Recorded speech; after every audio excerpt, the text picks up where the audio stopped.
కార్మికుడు కావచ్చు, మున్సిపల్ కార్మికుడు కావచ్చు, గ్రామ పంచాయతీ సిబ్బంది కావచ్చు, ఈ రాష్ట్రంలో ఎవరు ఎక్కడ మాకు ఈ బాధ ఉందని చెప్పి గాయ పెడితే టెంట్ వేస్తే ఆ టెంట్ కింద నేనున్నా అని చెప్పి సంఘీభావం చెప్పిన బిడ్డను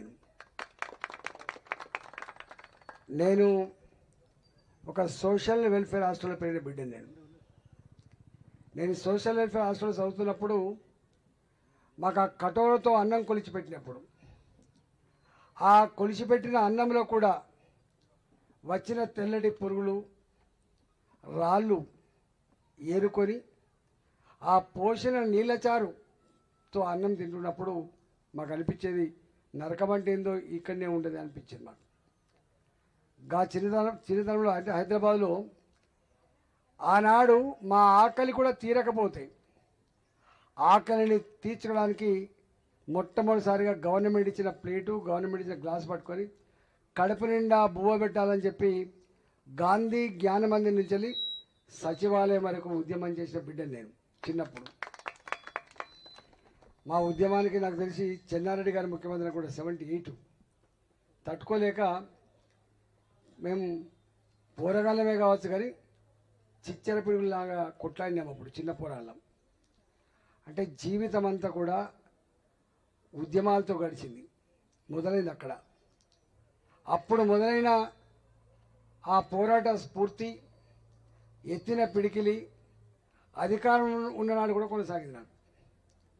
అందువల్ల ఇవాళ ఈ గడ్డ మీద గుర్తుపట్టని మనిషి ఉన్నాడు. తెలంగాణ ఉద్యమం ఉవ్వెత్తిన సాగినప్పుడు మా జీవితం అంతా వంట వార్పులు, జైళ్ళు, పోలీస్ స్టేషన్లు, గదే మా జీవితం. చివరికి సమైక్య రాష్ట్ర శాసనసభలో ముఖ్యమంత్రులు ఉన్నవాళ్ళు మేము మాట్లాడుతున్నప్పుడు, మేము ఆందోళన చేస్తున్నప్పుడు మా గురించి మాట్లాడిన మాటలు ఇప్పటికి గుర్తుంటాయి. ఒక ముఖ్యమంత్రి ఏకంగా పట్టుకొని రాజేంద్ర అని తలకాయ ఎక్కడ పెట్టుకుంటాం అన్నాడు. కుంగిపోలే తెలంగాణ నన్ను అంటలేవు ముఖ్యమంత్రి గారు, మా జాతిని అవమానపరుస్తున్నామని చెప్పి నేనన్నా ఎన్నడో ఒకనాడు మా తెలంగాణ వస్తుంది అని చెప్పినాం. ఇవాళ నేను ఫస్ట్ బడ్జెట్ పెట్టినాడు ఆర్థిక మంత్రి అయినప్పుడు ఏ శాసనసభలో అయితే నీ తలకాయ ఎక్కడ పెట్టుకుంటామనే అవమానాన్ని భరించిందో, ఏ శాసనసభలో అయితే ఒక ముఖ్యమంత్రి పట్టుకొని తెలంగాణకు ₹1 ఇయ్యం, ఏం చేసుకుంటా పో చేసుకోని చెప్పిండో, గా రాష్ట్ర సభలో 1,00,000 కోట్ల బడ్జెట్ తలకాయ ఎత్తుకొని సగర్వంగా ప్రకటించింది, పెట్టింది నేనే. మొట్టమొదటిగా ఆర్థిక మంత్రి కాకముందు నాకు తెలిసి ఇదే ఉప్పల్ బడాయిత్ అనుకుంటా 30లో పెట్టిన మీటింగు.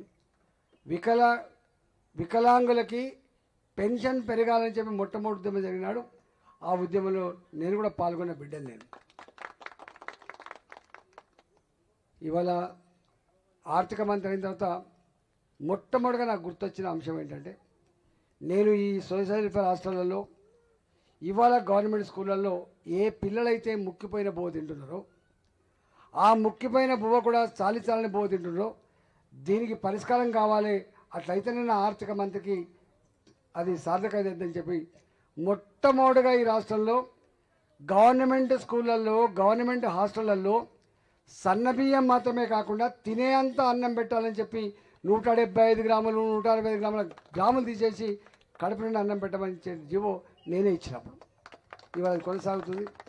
స్వయంగా ముఖ్యమంత్రి గారు చాలాసార్లు సభలు చెప్పిండు, మా రాజేంద్ర గారు సన్నబియ్యం పెట్టాడు. రెండవది,